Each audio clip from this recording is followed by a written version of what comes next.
दिनै उदालगुरि जिल्लानि बे डिमाकुसि दखरा दुलाराय फरायसा आफादनि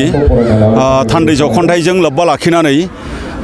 जथुमनाय जे गेवलां मेल बे गेवलां मेलाव आङो बाहागो लाफैनानै माने खुब माने मोजां मोनदों। ओरैबायदि माने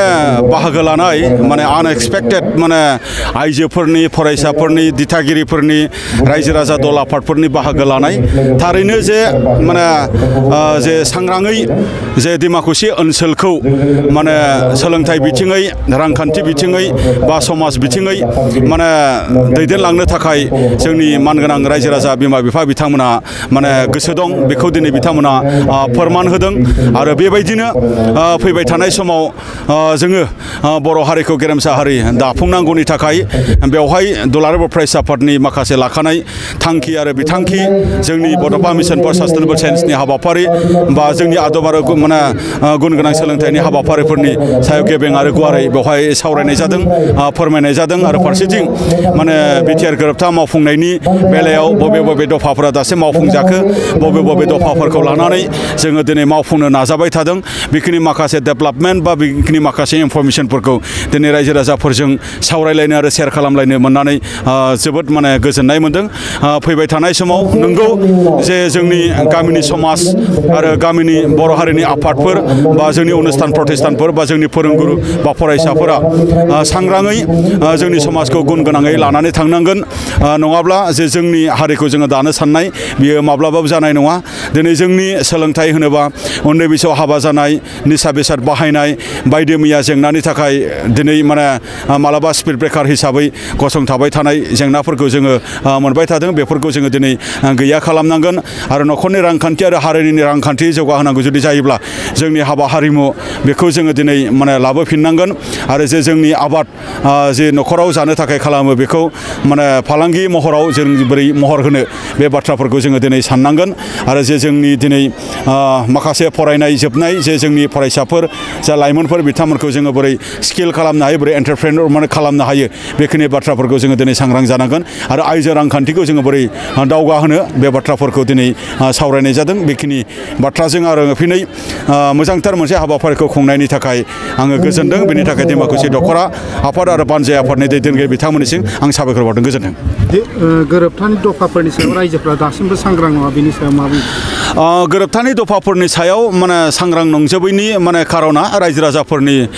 बियो नङा रायजो राजाफोरनो जोङो नांगौ समाव नांगौ जायगायाव जोङो बे माने माया मावफुंजाखो आरो माया मावफुंजायाखै बेखौ जोङो खिन्थानो हानांगोन बेखौनो जोङो दिनै खिन्थादों आरो फारसेथिं दिनै बे गोरोबथाखौ दिनै माने हिंसा जाग्रा आरो बे गोरोबथानि हेंथायै माखासे माने बाथ्रा बुंनानै रायजो राजाफोरखौ मिसगाइड बा मिसलिड खालामनो नागिरग्रा मानसिफोरनि थाखाय हयथ' सासे सानै रायजो राजाफ्रा एसे माने गोनो गोथो जादों नाथाय बेवहाय एफाबां गोनो गोथो जानो गोनां गैया सैथो बाथ्राखौ बयबो मिथिगौ आरो सैथो बाथ्राखौ जोङो मेल मिथिंनि गेजेरजों बा गामियाव न'खरसिम खाथियाव थांनायनि गेजेरजों जोङो बेखौ फोरमायबाय थादों आरो मेक्सिमाम माने रायजो राजाफ्रा बिनि सायाव क्लियार आरो बिनि सायाव माने गोथों आरो बे बाथ्राखौ मोजाङैनो मिथियो जायफोर माने दिनै सोंखारिबाय थादों बिथांमोना सोंखारिबाय थानानै रायजो राजाखौ मिसगाइड आरो मिसलिड खालामनो हाया बे बाथ्राया सैथो। गोजोन्थों। टिम मोनसे मोननो हाबाय मोजाङै खाफाल खुन्था मुंख्लं खाफाल खुन्था बड'सा बुलुर बादायनाय बे हाबाफारिखौ जों मैयानि दिनाव मावफुंनो हादों आरो दिनै गेवलां मेलाव गाहाय आलासि महरै दुलाराय बर' फरायसा आफादनि मिरुनि गाहाय नेहाथारि सार खनेन्द्र बसुमतारी बिथाङा गाहाय आलासि महरै बाहागो लादों बेयाव आरो बाहागो लाबोदों डिमाकुसि दखरानि समाज सिबियारि इन्टेलेक्सुवेल बिथांमोन आरो उदालगुरि जिल्ला बर' थुनलाइ आफादनि आफादगिरि नेहाथारि बिथांमोना बाहागो लादों आरो बे समाव जोंजों लोगोसे डिमाकुसि ओनसोलनि सिङाव थानाय खमैबो 1500निबो बांसिन रायजो राजा बिथांमोना दिनैनि बे गेवलां मेलाव बाहागो लाफैदों। बे समाव जोङो दखरा आफादनि जानानै खोब गोजोननाय मोनसे फोरमायहरदों रायजो राजा बयनिसिमबो दिनैसिमबो दखरा आफादजों आबसुजों लोगोसे बा दुलाराय बर' फरायसा आफादजों लोगोसे रायजोफोरा लोब लोबै मोनफ्रोमबो खामानियाव जोंखौ मदद होदों आरो अरायसम बिथांमोना जोंनि खैदां खैफोद गासैबो समाव आन्दलननिफ्राय लानानै मोनफ्रोमबो हाबाफारियाव जोंजों लोगोसे दंफाबाय थाखायोमोन आरो दिनैबो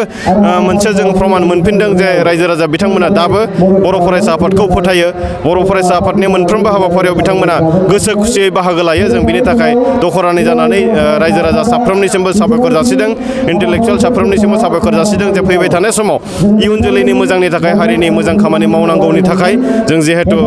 बिबान मोनसे लादों बे बिबान लानायाव बिथांमोननि बाहागो लानाया जोंखौ जोबोद थुलुंगाखां होदों आरो बे समाव आं बयनिसिमबो साबायखर बेखौनो जासिबावदों जे 2024-25 सेसन एबा बोसोरनि थाखाय doctor B R. Ambedkar allied health institute फसंथानाव एनएम आरो डिप्लोमा इन मेडिकल लेबरेटरी टेक्निशियननि एडमिशन एबा मुं थिसननाया सोलिगासिनो दं। फरायसाफोरनि मिजिंखौ जाफुंसार होनाया जोंनि मोनसे गिदिर थांखि। एनएमनि बिजाथिया थाखो 10 आरो मेडिकल लेबरेटरी टेक्निशियननि बिजाथिया थाखो 12 उथ्रिसार जाब्लानो जागोन। उदालगुरि जिल्लानि DRDM मावखुलिनि सेरावनो थानाय doctor B R. Ambedkar allied health इन्स्टिट्यूटआव admission लानो गोसो गुदुं फरायसाफोरा 9957293454 आरो 9394804239 मबाइल नाम्बाराव सुलाद लानो हागोन।